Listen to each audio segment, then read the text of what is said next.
గజేంద్ర గారు good morning అండి.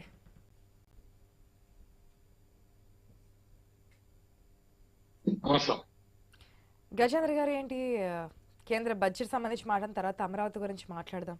Narayana comments ఏంటి, అమరావతి డెవలప్మెంట్ ఏంటి అనేది.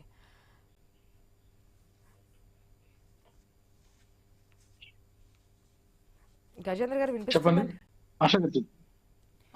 చెప్పండి. కేంద్ర బడ్జెట్ కి సంబంధించి ఏపీకి సానుకూలంగా ఉండాలి, రావాల్సినవి ఇప్పించాలి బడ్జెట్ లో అని చెప్పి నిన్న వెళ్ళారు కదా, దావోస్ నుంచి డైరెక్ట్ గా ఢిల్లీ వెళ్ళి కేంద్ర మంత్రులు నిర్మలా సీతారామన్తో మాట్లాడొచ్చారు సీఎం. సో ఏ విధంగా ఉండబోతుంది బడ్జెట్ అనుకుంటున్నారు? ముందుగా ఐన్యూస్ ప్రేక్షకులందరికీ, ప్యానల్ ఉన్న పెద్దలందరికీ కూడా నమస్కారం తెలియజేసుకుంటూ, దావోస్ వెళ్ళి వచ్చినంత మాత్రాన పెట్టుబడులు వచ్చి రాష్ట్రంలో ఒక మంచి వాతావరణం సృష్టిస్తారు అన్నది కళ. ఎందుకంటే దావోస్ వెళ్ళి అక్కడ ఏ కార్యక్రమాలు చేశారు, మళ్ళీ కేంద్రానికి వచ్చి వీళ్ళు ఏ కార్యక్రమాలు చేశారు మనం అందరూ కూడా చూస్తున్నాం. కాబట్టి అవన్నీ కూడా ఆర్భాటాలు తప్ప, అంకెల గారెడి తప్ప సమాజానికి వచ్చేగలికి లేదా వాస్తవానికి వచ్చేసరికి అక్కడ మొత్తం కూడా శూన్యమే ఉంటది. ఎందుకంటే చంద్రబాబు నాయుడు గురించి కానీ లేకపోతే వీళ్ళు ప్రభుత్వాల గురించి కానీ మనం కొత్తగా చూసేటైతే మనం వీళ్ళు ఏదైనా చేయొచ్చు, వీళ్ళకి ఆతృత ఆశయం ఉందని మనం అనుకోవచ్చు. గతంలో వీళ్ళు ముఖ్యమంత్రి పరిపాలించినప్పుడు శూన్యం కదా, అప్పుడు వీళ్ళు ఏమైనా చేస్తుంటే ఇప్పుడు కూడా ఏదైనా చేయడానికి అవకాశం ఉందనేసి ప్రజలు నమ్మేటువంటి గత 3 రోజుల నుంచి మాట్లాడుతున్నాం. గజేంద్ర గారు బడ్జెట్ గురించి మాట్లాడదాం. అదే బడ్జెట్ కూడా సరే, వీళ్ళు కేంద్ర ఇంత ముందుగా పోలన్ అన్నట్టు కేంద్రము దక్షిణ భారతదేశాన్ని చిన్నచూపు చూసేటువంటి పరిస్థితి ఉంటది. కేంద్ర బడ్జెట్ లో తెలుగు రాష్ట్రాలకి లేదా దక్షిణ భారతంలో ఉన్న రాష్ట్రాలకి మొండి చేయి చూపిస్తుంది. దానివల్ల ఒరిగింది ఏం లేదు. మనం స్వతంత్రం వచ్చినప్పటి నుంచి ఇప్పటి వరకు చూస్తూనే ఉన్నాం. ఇంతవరకు కొన్ని వందల బడ్జెట్లు పెట్టుంటారు. అల్టిమేట్ బడ్జెట్ లో ఇప్పటికీ అట్టడుగులో ఉన్నటువంటి పేద ప్రజలకి మేలు జరిగినటువంటి పరిస్థితి లేదు. ఈ బడ్జెట్ల వల్ల వాళ్ళు తాటికాయల అక్షరాలతో పేపర్లో రాయించుకోవడానికి, టీవీల్లో పెద్ద పెద్దగా చూపించుకోవడానికి తప్ప, లేదా వాళ్ళ పార్టీల్లో మా ప్రభుత్వం ఇది చేసిందని చెప్పుకోవడానికి తప్ప, సామాన్య ప్రజలకి ఇలాంటి బడ్జెట్లు మేము 100 సార్లు చూసి మా తాతలు ముత్తాతలు మేము కూడా చూసేటువంటి పరిస్థితి ఉంది. కానీ ఇక్కడ ఎటువంటి మార్పు అనేది లేదు, ఉండదు, రాదు కూడా. ఎందుకంటే దాన్ని వీళ్ళు చెప్పినంత మాత్రాన తీసుకొస్తే సంతోషమే, కానీ తీసుకొచ్చేటువంటి చిత్తశుద్ధి ఏ రాష్ట్ర ప్రభుత్వాలకు కేంద్ర ప్రభుత్వాలకు ఇచ్చే చిత్తశుద్ధి లేదు.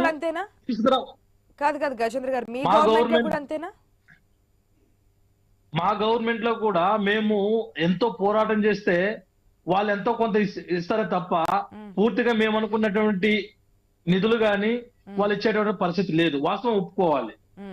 కాబట్టి ఎవరున్నా, మీరున్నా, మేమున్నా, లేదా వేరే పార్టీ ఉన్నా, వాళ్ళు ఇచ్చేదే ఇస్తారా కానీ మనం అనుకున్న స్థాయిలో కేంద్ర నుంచి నిధులు తీసుకురావడము అది చాలా కష్టతరమైన అంశం. కాబట్టి కేంద్రంలో ఇప్పుడు కూటమి ప్రభుత్వం ఉంది కదా, మా ప్రభుత్వం మేము డబుల్ ఇంజిన్ సర్కార్ అనుకున్నారు కదా, మరి వీళ్ళు ఏ మేరకు తెస్తారు, వీళ్ళకి ఈ రాష్ట్ర ప్రభుత్వం రాష్ట్ర ప్రజల మీద ఏ విధంగా చిత్తశుద్ధి ఉన్నదని చూడాలి. గతంలో చూసాము, ఇప్పుడు చూస్తున్నాం. కాబట్టి వీళ్ళంతా కూడా రాజకీయ పబ్బం కోసం తప్ప నిజంగా వీళ్ళు ఎవరు ఇది చిత్తశుద్ధి ఎవరికి ఉండాలంటున్నారు? నిరూపించుకోవాలని ఇద్దరికి ఉండాలి. బీజేపీకి ఉండాలి, కేంద్రంలో ఉన్న బీజేపీకి ఉండాలి, ఇక్కడ ఉన్నటువంటి టీడీపీ నాయకులకు ఉండాలి. వీళ్ళకి అలా ఉంటే ఈ రోజు నా రాష్ట్రంలో, నా దేశంలో పేదరికం అన్నది ఎంతవరకు తగ్గి ఉండాలి అనేది నేను అడుగుతున్నా. ఈ బడ్జెట్లు ఎందుకు పెడుతున్నారు, ఎలా పెడుతున్నారు, దాని వల్ల ఉపయోగం ఏదని అడుగుతున్నాం. సామాన్యమైన వచ్చి ప్రజలను అడగండి ఒకసారి బడ్జెట్ గురించి, లేదా కేంద్ర ప్రభుత్వం ఏం చేస్తుందో ఒకసారి అడగండి, రాష్ట్ర ప్రభుత్వాలు ఏం చేసిందో అడగండి. వాళ్ళు చెప్పేటువంటి పరిస్థితి ఉండదు కదా, దానివల్ల ఉపయోగం లేదు కదా. సో బడ్జెట్ అనవసరం అంటారా? అసలు ఎందుకు పెడుతున్నారు వీళ్ళు?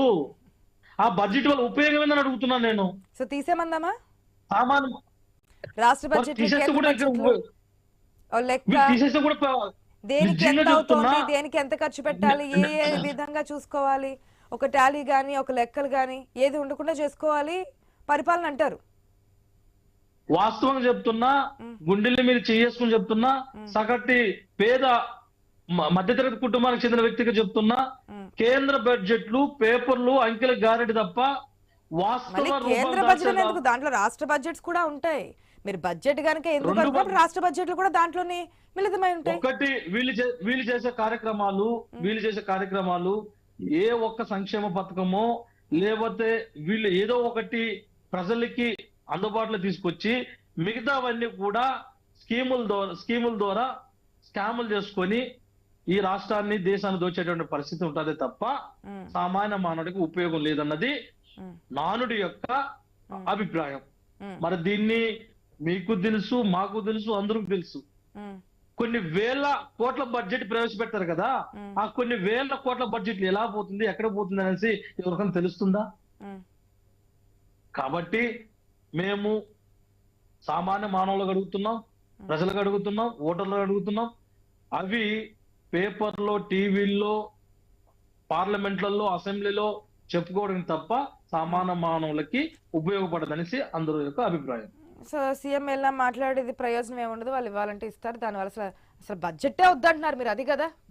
ఓకే, బడ్జెట్ వద్దన్నాడు, బడ్జెట్ పెట్టి దాన్ని అమలు పరచండి అంటున్నాం, అమలు కావడం లేదంటున్నాం మేము. సార్ మీరు 5 సంవత్సరాలు బడ్జెట్ ప్రవేశపెట్టారు సార్, 4 years అనుకుంటా పెట్టారుగా రాష్ట్ర ప్రభుత్వంలో. బడ్జెట్ ప్రవేశపెట్టిన తర్వాత ఎంత వరకు, ఎన్ని నిధులు మీరు పెట్టిన బడ్జెట్ ప్రకారం ఖర్చు పెట్టారండి?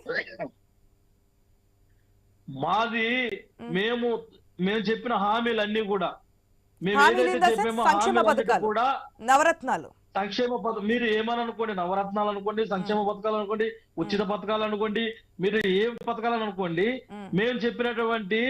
మేము అమలు పరస్తామని చెప్పినటువంటి కార్యక్రమాలన్నింటి కూడా 199% అమలుపరిచి బడ్జెట్ ని సద్వినియోగపరిచినటువంటి ప్రభుత్వం మాది. కానీ ఇప్పుడు కూటమి ప్రభుత్వం వచ్చిన తర్వాత సూపర్ 6 అని చెప్పి మేము చెప్పినటువంటి హామీలను నెరవేర్స్తామని చెప్పి ఇప్పటికీ ఒక పింఛన్ తప్ప వేరే కార్యక్రమం ఏది కూడా అమలుపరిచినటువంటి ప్రభుత్వం. పెన్షన్ సూపర్ 6 కాదు, పెన్షన్ సూపర్ 6 లో భాగం కాదు, హామీలో భాగం. నేను అదే అంటున్నా, వాళ్ళు చెప్పినటువంటి హామీల్లో ఒక పింఛన్ తప్ప వేరే కార్యక్రమం ఏది కూడా అమలు పరచలేదు అనేది మేము అంటున్నాం. మేం కాదు, వాస్తవం. వీళ్ళు గతంలో కాబట్టి అక్కకి నాగలోకానికి ఉన్నంత తేడా ఉంది వైఎస్ఆర్ కాంగ్రెస్ పార్టీకి, కూటమి ప్రభుత్వానికి. వాళ్ళు చెప్పిందన్నీ బూటకాల అబద్ధాలు.